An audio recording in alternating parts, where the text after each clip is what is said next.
IPL 2025 में होगा RTM card का इस्तेमाल। कौन सी टीम किस खिलाड़ी पर यूज करेगी आरटीएम कार्ड, आज इस वीडियो में देखते हैं पूरी लिस्ट। शुरुआत करते हैं सबसे पहले राजस्थान रॉयल्स की टीम के साथ। राजस्थान रॉयल्स के पहले खिलाड़ी जिन पर आरटीएम कार्ड का इस्तेमाल हो सकता है नीलामी में, वो है भैया रेयान पराग। जी हाँ, राजस्थान वाले रेयान पराग के ऊपर आरटीएम कार्ड का इस्तेमाल कर सकते हैं। इसके दो तीन बड़े कारण है। वैसे तो अब रेयान पराग कैप्ड खिलाड़ी बन गए हैं, कंसिस्टेंट फॉर्म शो कर रहे हैं और राजस्थान रॉयल्स ने पिछले 2-3 सालों में काफी भरोसा भी जताया है, लेकिन शायद प्रॉपर्ली रिटेन नहीं हो पाएंगे, क्योंकि राजस्थान की कोशिश ये होगी कि यशस्वी जायसवाल और संजू सैमसन को प्राइमरी रूप से रिटेन किया जाए। ऐसी स्थिति में पराग को नीलामी में ना चाहते हुए भी जाना पड़ेगा और नीलामी में अगर 15 करोड़ भी लगे ना, तो भी राजस्थान की पहली कोशिश होगी कि रेयान पराग को कैसे भी करके रिटेन करो, क्योंकि वो स्टेबिलिटी जो रेयान पराग दे सकता है इन T20 क्रिकेट बहुत कम खिलाड़ी दे सकते हैं। लेकिन मान लीजिए रेयान पराग नहीं मिले तो दूसरे राजस्थान के खिलाड़ी है शमरन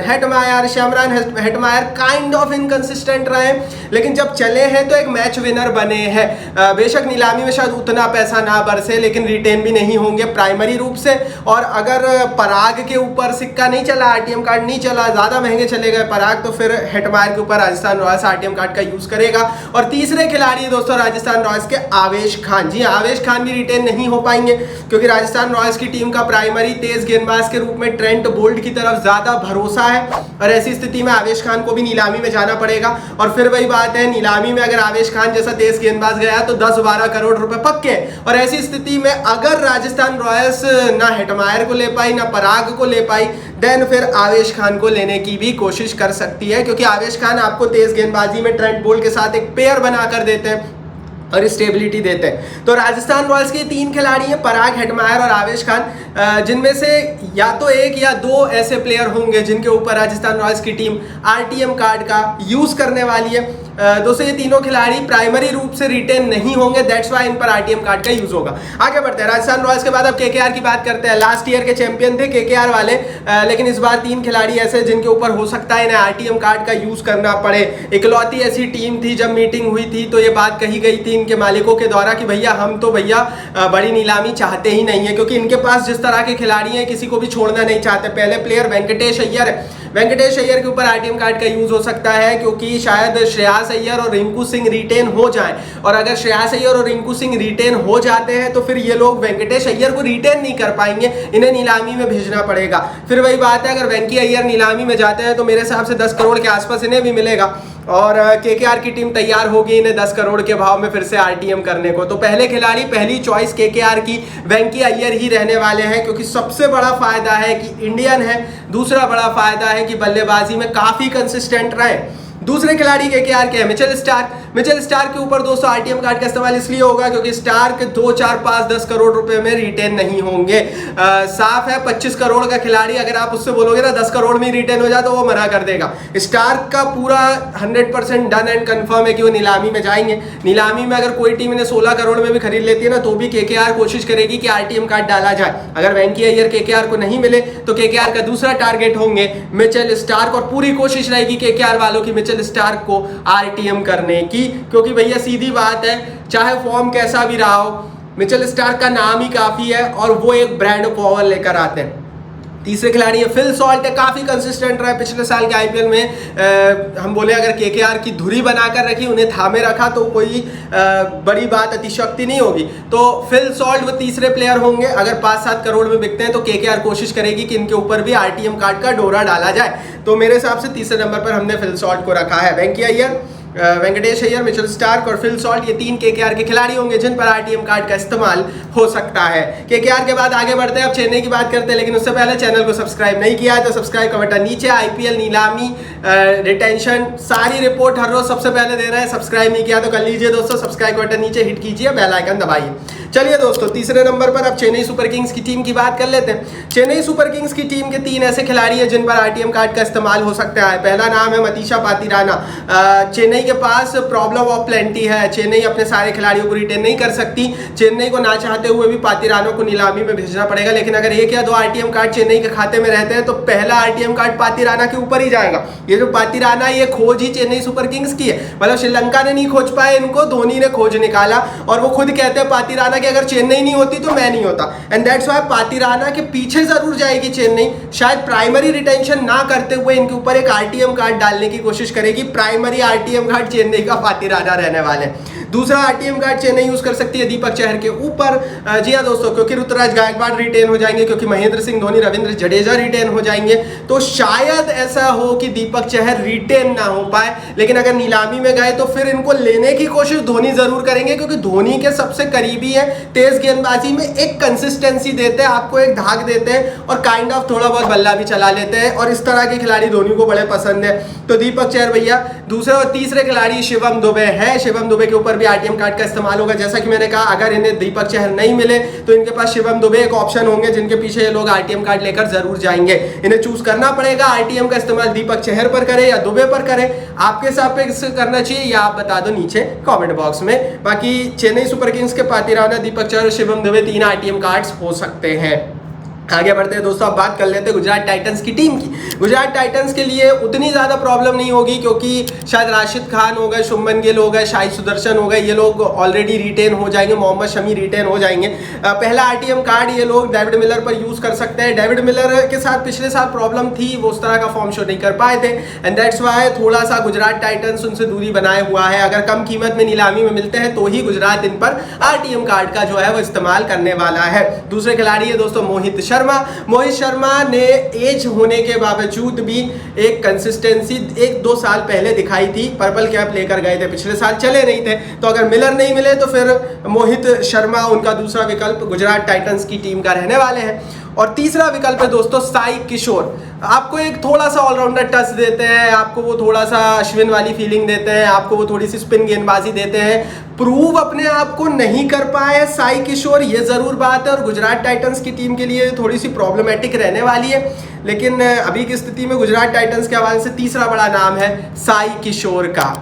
गुजरात के बाद चलिए दोस्तों आगे बढ़ते हैं, बात कर लेते हैं लखनऊ सुपर जायंट्स की टीम की। लखनऊ के हवाले से मात्र 2 ही ऐसे खिलाड़ी हैं जिनके ऊपर आरटीएम कार्ड के इस्तेमाल की कोशिश लखनऊ करेगी। लखनऊ इस समय फंसी हुई है। केएल राहुल के हवाले से लखनऊ सुपर जायंट्स के फॉर्मर प्लेयर अमित मिश्रा कह चुके हैं कि भैया ये कप्तान नहीं रहेंगे अब, और हो सकता है केएल राहुल नीलामी में जाए। ऐसी स्थिति में पहले खिलाड़ी जिनके ऊपर ये लोग जरूर आरटीएम कार्ड डालेंगे वो है देवदत्त पडिक्कल। पडिक्कल जब कुछ समय पहले आरसीबी में आए थे तो काफी चले थे, और उसके बाद से बल्ला शांति ही पड़ा है। लेकिन लखनऊ को एक भरोसा पडिक्कल पर है, और अगर केएल राहुल को इन्होंने छोड़ दिया तो उनकी जगह लेने के लिए एक बैकअप खिलाड़ी के रूप में पडिक्कल की आवश्यकता इन्हें रहेगी। रिटेन तो प्राइमरी रूप से ये करेंगे नहीं, लेकिन अगर 2-3 करोड़ रुपए में पडिक्कल मिल गए तो इन पर आरटीएम कार्ड का डोरा जरूर डाला जाएगा। दूसरे खिलाड़ी आयुष बडोनी है। आयुष बडोनी के ऊपर भी दोस्तों आरटीएम कार्ड का यूज हो सकता है, क्योंकि 2 साल पहले इन्होंने अपनी फिनिशिंग स्किल से सबको हैरान कर दिया था, कई मैचेस फिनिश किए थे।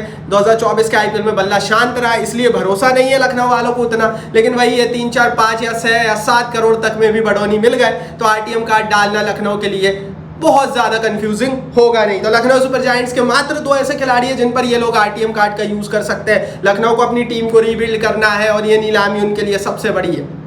आगे बढ़ते हैं, लखनऊ सुपर जायंट्स के बाद अब सनराइजर्स हैदराबाद की टीम की बात करते हैं। हैदराबाद भी फंसी हुई है, लेकिन उससे पहले आप टेलीग्राम पर हमें जरूर ज्वाइन कर लो। टेलीग्राम की लिंक मैंने नीचे डिस्क्रिप्शन बॉक्स में डाल दी है। 70,000 लोग परिवार का हिस्सा बन चुके हैं। आप भी ज्वाइन कीजिए हमारी टेलीग्राम कम्युनिटी को। क्यों?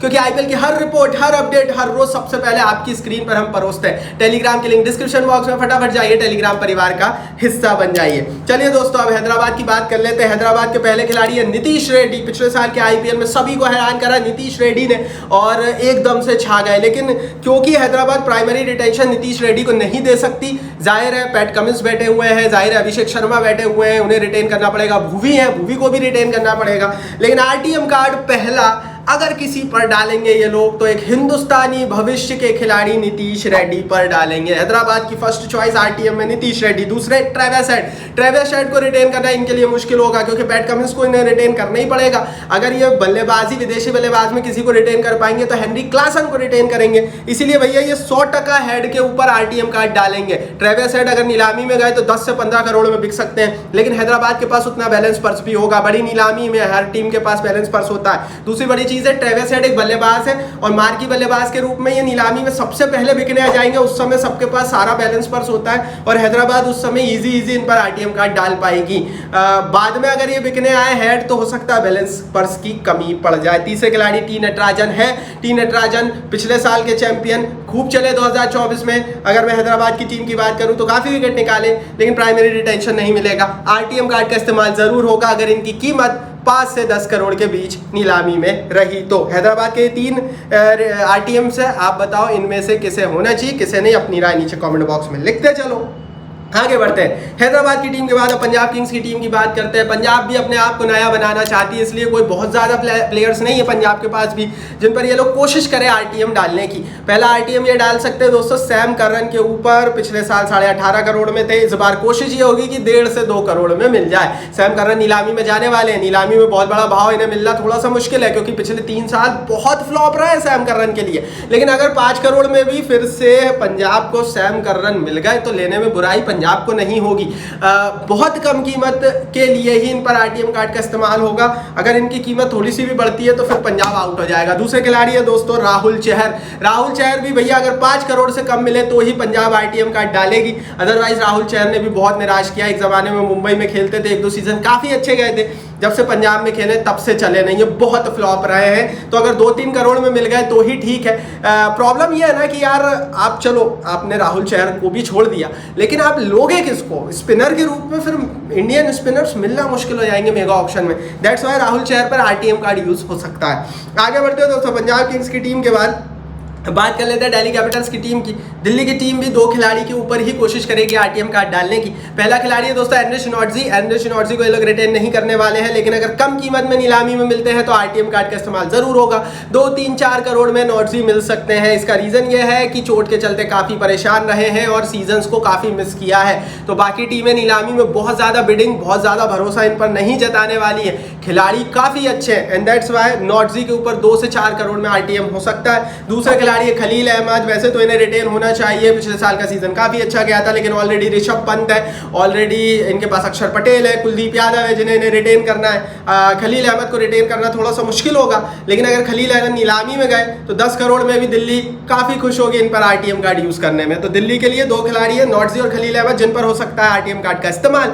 आगे बढ़ते हैं, बात कर लेते हैं मुंबई इंडियंस की टीम की। एमआई के हवाले से 3 खिलाड़ी ऐसे हैं जिन पर आरटीएम कार्ड का इस्तेमाल हो सकता है। पहला नाम है ईशान किशन का। जी हाँ, ईशान किशन पर आरटीएम कार्ड का इस्तेमाल होने वाला है। पिछले सीजन में 15 करोड़ के आसपास में बिक रहे थे। इस सीजन में मुंबई फंसा हुआ है ऑलरेडी। पंड्या को ले, रोहित को ले, सूर्या को ले, बुमराह को ले, विदेशी खिलाड़ी की तो अभी मैंने बात ही नहीं की। और ऐसी स्थिति में ईशान किशन अभी प्राइमरी चॉइस है नहीं, और अगर सब कुछ मुंबई अपना सुधार लेता है, सॉर्ट कर लेता है, तो फिर पंड्या, रोहित, सूर्या, बुमराह ही प्राइमरी रिटेंशन होंगे और ईशान किशन पर पहला आरटीएम यूज होगा। किशन नहीं मिले तो दूसरा आरटीएम तिलक वर्मा पर होगा। तिलक वर्मा भी 10 से 15 करोड़ के बीच जाने वाले हैं क्योंकि अपने आप को लगातार 3 सीजन्स में तिलक वर्मा प्रूव कर चुके हैं। तो तिलक वर्मा पर दूसरा आरटीएम होगा। और मेरे हिसाब से ऐसे इंडियन प्लेयर जो कि भविष्य में सब कुछ दिखा रहे हैं आपको, बहुत सारी टीमें बोली लगाएगी। मुंबई के लिए इन दोनों को, ईशान किशन, तिलक वर्मा को ले पाना, आरटीएम यूज कर पाना काफी ट्रिकी रहने वाला है। तीसरे टिम डेविड है। विदेशी प्लेयर के रूप में अगर टिम डेविड रिटेन नहीं हुए तो फिर इन्हें आरटीएम कार्ड का यूज इन पर करना ही पड़ेगा क्योंकि आपके पास कोई विदेशी है नहीं। आपने रिटेंशन में भी बुमराह को ले लिया, आपने रिटेंशन में भी इंडियंस ले लिए, तो आपको ले देगा टिम डेविड के पीछे आरटीएम कार्ड लेकर जाना ही पड़ेगा। मुंबई के हवाले से ये 3 नाम थे। बाकी मुंबई की स्थिति अभी थोड़ी सी कंफ्यूजिंग है, इसलिए हम बहुत ज़्यादा क्लैरिटी से बोल नहीं सकते। मुंबई में जंग छिड़ी हुई है, पंड्या रहेंगे, सूर्या रहेंगे, कौन कैसा रहेगा, रोहित जा रहे हैं कंफर्म, सब कुछ अभी तक क्लैरिटी नहीं आई है एंड दैट्स व्हाई अभी तक कोई कंफर्मेशन नहीं है। आखिरी में दोस्तों अब बात कर लेते हैं आरसीबी की टीम की। आरसीबी के हवाले से पहला आरटीएम कार्ड का इस्तेमाल होगा विल जैक्स के ऊपर। विल जैक्स को रिटेन करना अगर मुश्किल हुआ, क्योंकि फाफ डू प्लेसिस को भी आपको रिटेन करना है, ऐसी स्थिति में विल जैक्स नीलामी में जाएंगे, 7-8-10 करोड़ में नीलामी में इन पर आरटीएम कार्ड का इस्तेमाल बड़ी इजीली आरसीबी की टीम करेगी। आरसीबी को ऐसे प्लेयर मिलते नहीं है, बहुत कम ऐसे मौके आए आरसीबी के इतिहास में जब इतना सक्सेसफुल प्लेयर इतनी कम और यंग एज में एज ए फॉरेनर आरसीबी को मिल गया हो, तो आरसीबी ने छोड़ेगी तो नहीं। और विल जैक्स के ऊपर आरटीएम कार्ड तो 100% डलने वाला अगर रिटेंशन नहीं हुआ तो। दूसरा खिलाड़ी है यश दयाल। विराट कोहली बोल चुके थे कि भैया मैं आपको बैक करूंगा, पिछला सीजन यश दयाल का काफी अच्छा गया था। रिटेंशन नहीं होगा क्योंकि मोहम्मद सिराज रिटेन हो जाएंगे, लेकिन हाँ आरटीएम का इस्तेमाल जरूर होगा 100% यश दयाल के ऊपर अगर विल जैक्स नहीं मिले तो। और तीसरा नाम है ग्लेन मैक्सवेल। अब आप बोलेंगे यार मैक्सी क्यों? यार देखो ग्लेन मैक्सवेल को अभी तक ये बहुत पैसा दे रहे थे, 10, 11, 12 करोड़ रुपए दे रहे थे। ये ग्लेन मैक्सवेल को तभी लेंगे जब ग्लेन मैक्सवेल इनको 5 करोड़ से सस्ते मिल गए तो अगर 5 करोड़ से कम में ग्लेन मैक्सवेल मिल गए तो ठीक है, ये लोग उन पर आरटीएम कार्ड का इस्तेमाल करेंगे। जैसे ही थोड़ी प्राइस बढ़ेगी आरसीबी आउट हो जाएगा। तो ये थे भैया वो सारे प्लेयर जिन पर होने वाला आरटीएम कार्ड का इस्तेमाल। ये हमने अलग अलग तरीके के गुणा भाग लगाकर बताए। बाकी आप बताओ इनमें से किस खिलाड़ी पर नहीं होना चाहिए आरटीएम कार्ड का इस्तेमाल? अपनी राय कमेंट बॉक्स में, कोई वीडियो को लाइक और शेयर करो, और चैनल को सब्सक्राइब नहीं किया है तो भैया टेलीग्राम पर ज्वाइन कर लेना, डिस्क्रिप्शन बॉक्स में लिंक है, सब्सक्राइब बटन नीचे हिट कर बेल आइकन दबा देना।